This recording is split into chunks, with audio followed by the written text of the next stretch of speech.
December 7th is Judgment Day. Tonight's true crime stories.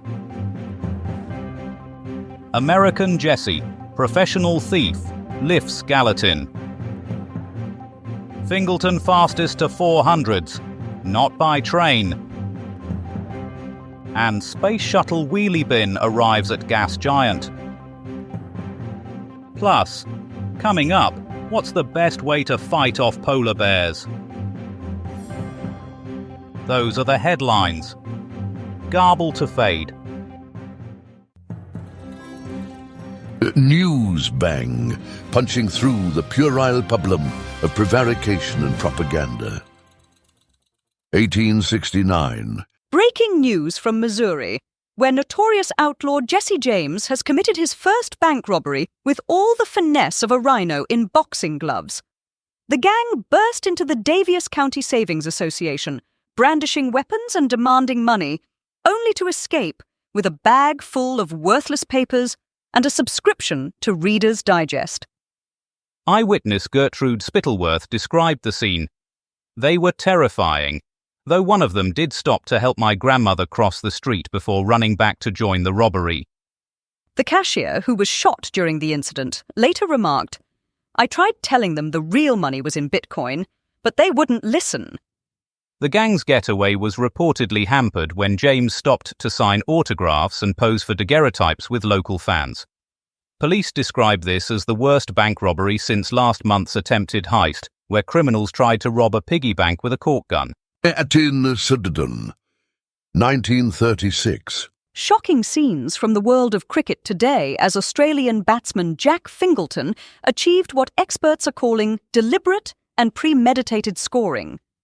In a display of what can only be described as batting terrorism, Fingleton repeatedly struck the ball with a wooden implement, causing widespread panic among England fielders. Eyewitness Reginald Pomfrey described the horror. He just kept hitting it, over and over. The bowlers were crying. Someone shouted, "Stop him!" But he wouldn't stop. 4 matches in a row he did this. 4? Who does that? Medical professionals have diagnosed Fingleton with an acute case of compulsive run accumulation, a condition that forces sufferers to stay at the crease until everyone else has gone home. The English Cricket Board has since demanded all Australian batsmen be fitted with electronic tags and banned from carrying wooden objects. Meanwhile, betting shops have refused to pay out on what they're calling an obviously fixed sequence of identical hundreds. One bookie commented, "Nobody scores the same number 4 times. It's just not cricket." 2024. The nation reeled in shock today as it emerged. Saturday has happened again, making this the 3,942nd consecutive occurrence of a Saturday since records began. Experts warn that if this pattern continues, we could see another Saturday as soon as next week. Leading chronologist Dr. Timkins of the Institute of Days explained, "We've been monitoring this situation closely since last Saturday, and our worst fears have been confirmed. It's definitely Saturday again." Panic buying of weekend newspapers and hangover cures has already begun, with reports of mass hysteria at Tesco as shoppers realise they have to decide what to do with their free time. "I just wasn't prepared for another one," sobbed Maureen Dibble, 53, clutching 17 TV guides. "Nobody warned us." The government has issued emergency guidelines advising citizens to remain calm and just watch football or something. Newsbang, bypassing the liver of lies to pierce the heart of truth. And now, with a weather forecast so cutting it could double as a cheese knife, here's Shakanaka Giles to rattle through tomorrow's winter chaos.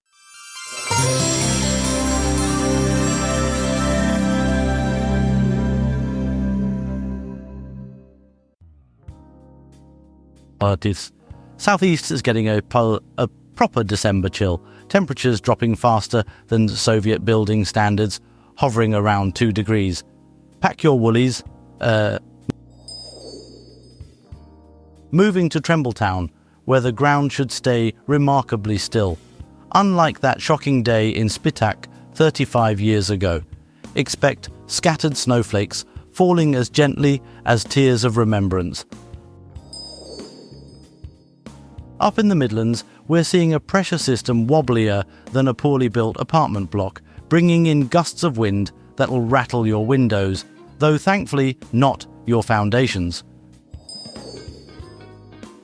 To summarise then, cold as a Kremlin cover-up with a chance of reflection, and that's all the weather.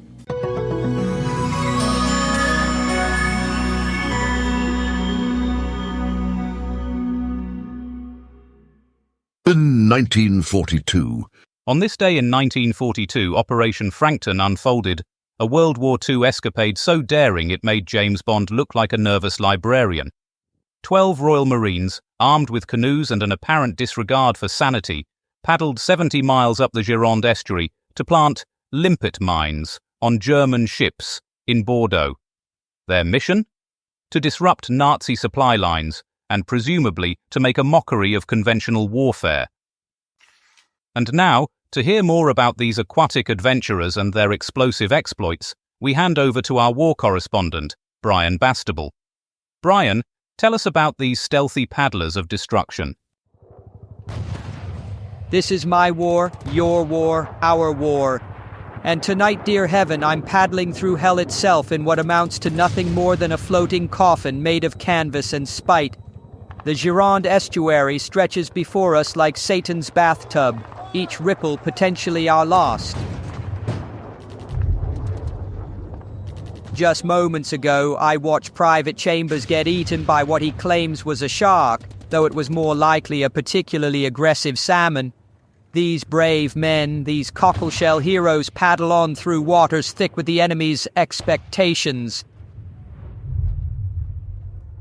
The sound you can hear now is my left leg being devoured by eels. No matter, a reporter needs only his mouth and one good arm to hold the microphone. The Germans suspect nothing, though my screaming may have given us away. These brave Marines continue their approach, their canoes slicing through the water like wet scissors through a ghost's pajamas. The port lies ahead, its ships fat with war supplies and blissfully unaware of the limpet mines about to embrace their hulls like explosive lovers in the night. I've just swallowed 3 hand grenades to avoid detection.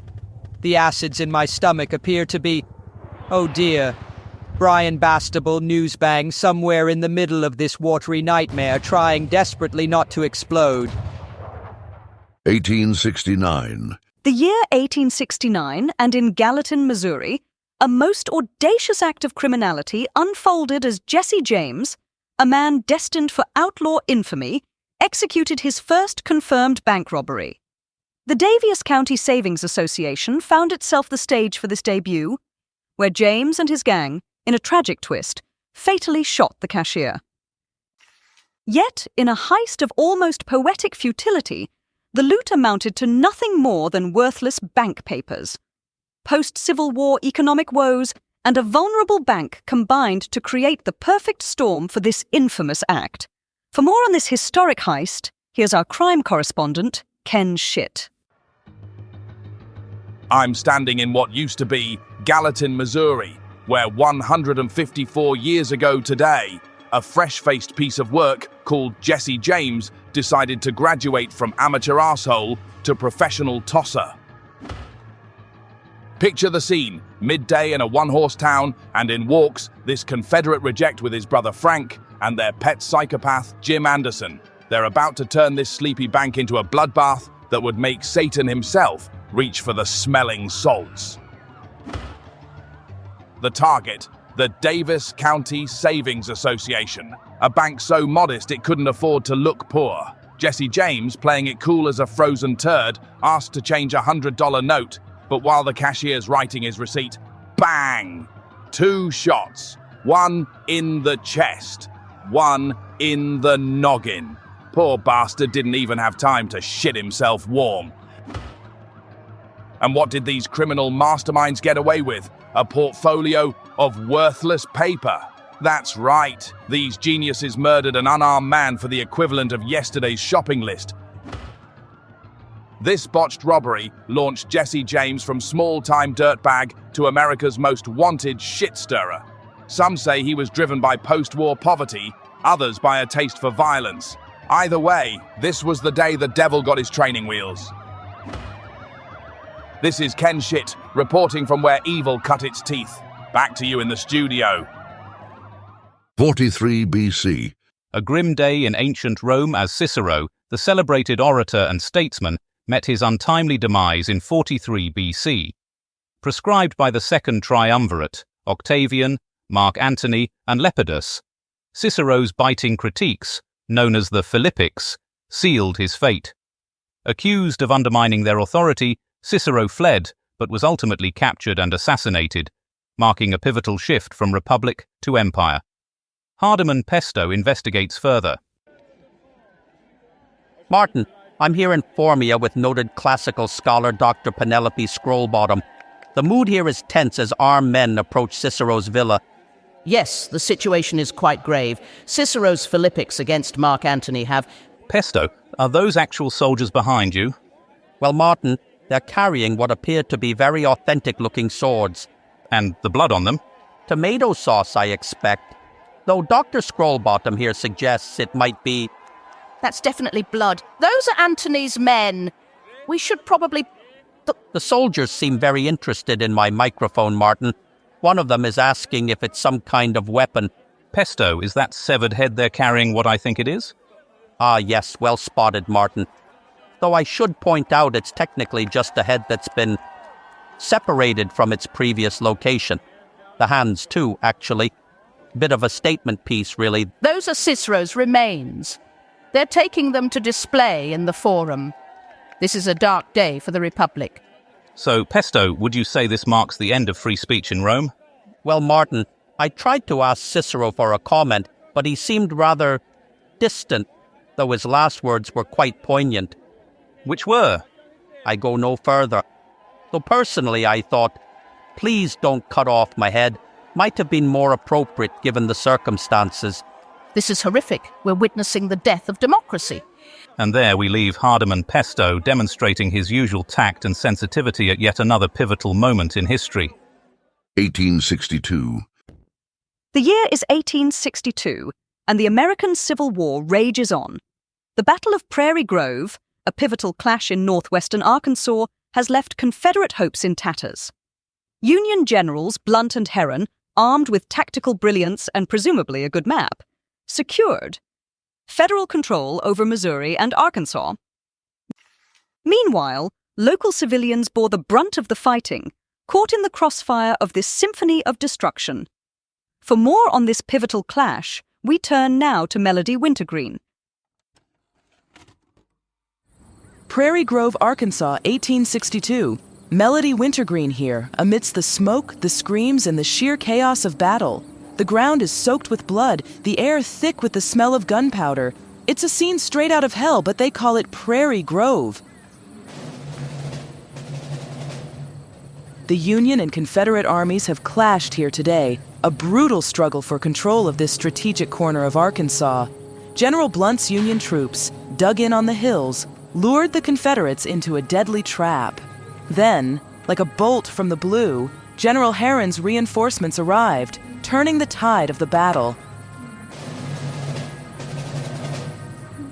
The fighting was fierce, the carnage horrific. Cannon fire ripped through the air, tearing limbs from bodies, shattering homes, and upending lives. Civilians caught in the crossfire fled in terror, their homes and farms reduced to rubble. War, folks, is hell. But amidst the chaos, a victor has emerged. The Union, with their superior tactics and timely reinforcements, have crushed the Confederate advance.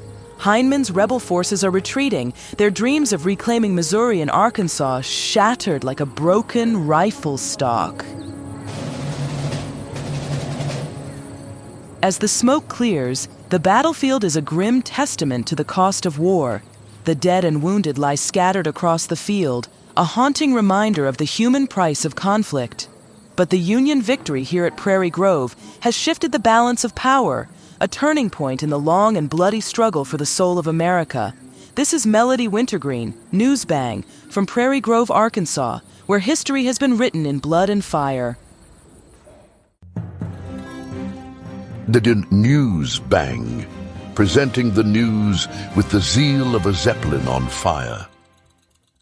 Gallatin, 1936. And now, the man who makes sports reporting sound like an epic poem carved into marble by a caffeinated bard, Ryder Boff.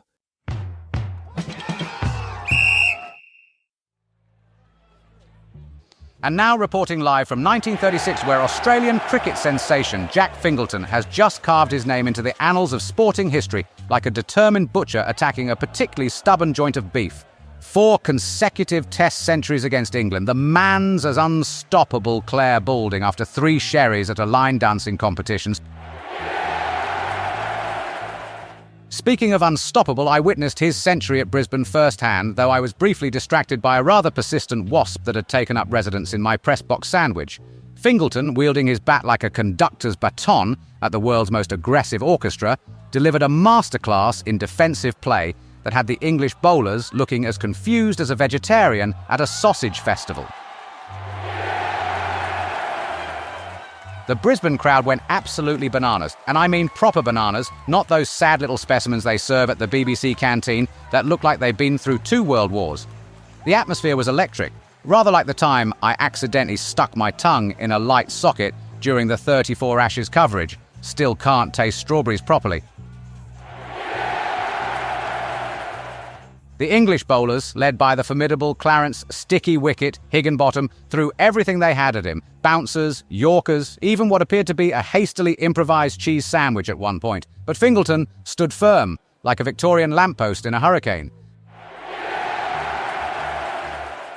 This remarkable achievement puts him leagues ahead of his contemporaries, including the much-vaunted Sir Reginald Legside Thistlewhite and the infamous Donald Duck McDuckworth. Though I must say, McDuckworth's recent streak of scoring exactly 0 in 6 consecutive innings is equally impressive, if somewhat less celebrated. And now, if you'll excuse me, I need to send this report by telegram and then catch the steam locomotive back to London. I've been Ryder Boff, reporting from 1936, where the cricket is magnificent and the wasps are surprisingly aggressive.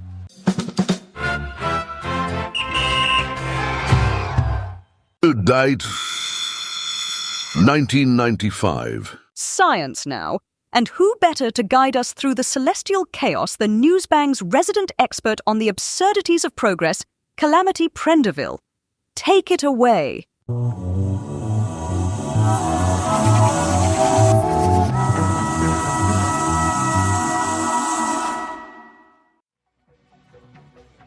Good evening, Science Watchers. 29 years ago today, British innovation reached Jupiter, though NASA likes to take credit. The Galileo spacecraft, designed by Derek Galileo of Clacton-on-Sea, made history by becoming the first craft to orbit an outer planet. The journey wasn't easy. After being launched by the Space Shuttle Atlantis, piloted by a computer running Sinclair BASIC, Galileo spent 6 years navigating through space, much like trying to find a chip shop in Birmingham after closing time. The most remarkable feature was its British-made antenna, which only partially deployed, much like my Uncle Gerald's deck chair, so to speak. The probe, powered by technology originally developed for the Teasmade, transmitted valuable data about Jupiter's composition, which turns out to be mostly gravy. The craft was controlled from a shed in Basildon, using a modified BBC Micro and a TV aerial from Curry's. Its main engine, powered by Earl Grey tea, had to burn for 49 minutes to achieve orbit, exactly the time it takes to properly brew a pot. Galileo's greatest discovery was finding that Jupiter's moon Europa might contain more water than Blackpool on a bank holiday weekend. The mission paved the way for future exploration, though we're still waiting for the promised Jupiter branch of Greg's. This is Calamity Prenderville, reminding you that space exploration is just like making a proper cuppa. It takes time, precision, and preferably British engineering. Back to the studio.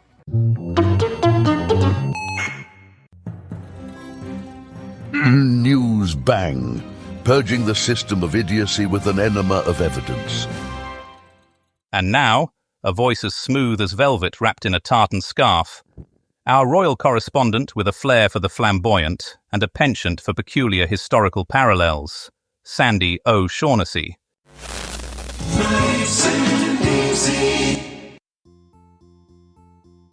Good evening, and thrice good evening.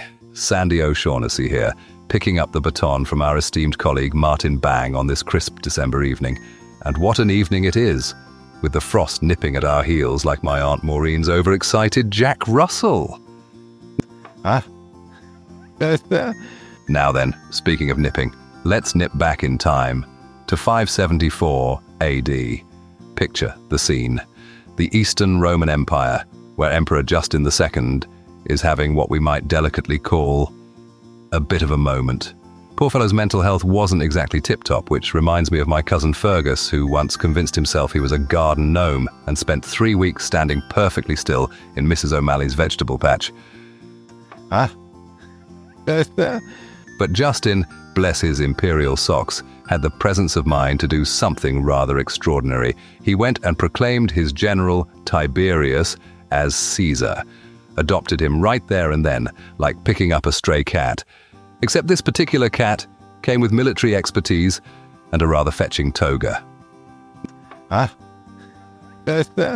Now, I've just received a letter from Derek in Dundalk, who writes, "Dear Sandy, my budgies started speaking Latin.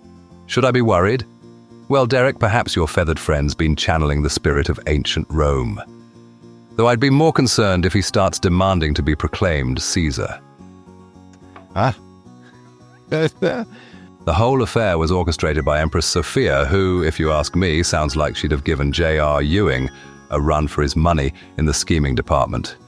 She kept young Tiberius on a shorter leash than my mother kept me during the summer of '69. But that's the thing about history, isn't it? Just when you think you've got it figured out, someone goes and adopts their general. Makes my brother Patrick's decision to adopt a three-legged donkey seem perfectly reasonable by comparison. And on that note, dear listeners, I'll hand you back to the dulcet tones of the evening show. Remember, whether you're an emperor having a wobble or just a regular soul trying to make sense of it all, there's always room for a little kindness and perhaps a strategic adoption or two. This is Sandy O'Shaughnessy saying good night, good luck, and as always, see you later, alligator, in a while, crocodile. All over the country for everyone. It is Newsbang. No punches pulled, no pies served, all facts accounted for. And that's all from us tonight. Let's take a look at tomorrow's papers. The Times. Howe's army withdraw from White Marsh. There's a photograph there of a marsh. The Telegraph. Severe weather hits guinea pig festival. And the Mirror. Woman loses eye in disco dancing incident. And so, we come to the end of our tumultuous journey through 366 days of history, mayhem, and questionable fashion choices. From presidential coups to exploding cakes, sentient traffic cones to weaponized boleros, we've covered it all with the journalistic integrity of a badger in a blender. It's been a wild ride, folks. A year of historical hilarity, a 366-day descent into the absurd. We've laughed, we've cried, we've questioned the very fabric of reality. But now, like a crumpled Colin Farrell stumbling from a Dublin pub at closing time, Newsbang must bid you farewell, at least for now. Who knows what fresh horrors the future holds? Perhaps we'll return one day, to chronicle the rise of sentient vegetables, or the inevitable robot uprising. Until then, stay informed, stay skeptical, and try not to let the historical inaccuracies give you nightmares. Oh, and apparently due to more national disappointment, tomorrow's announcement about mice has been put back to Thursday. Good night, and a rather sturdy one at that. Tune in next time for more artificially intelligent hilarity. Newsbang is a comedy show written and recorded by AI. All voices impersonated. Nothing here is real. Good night.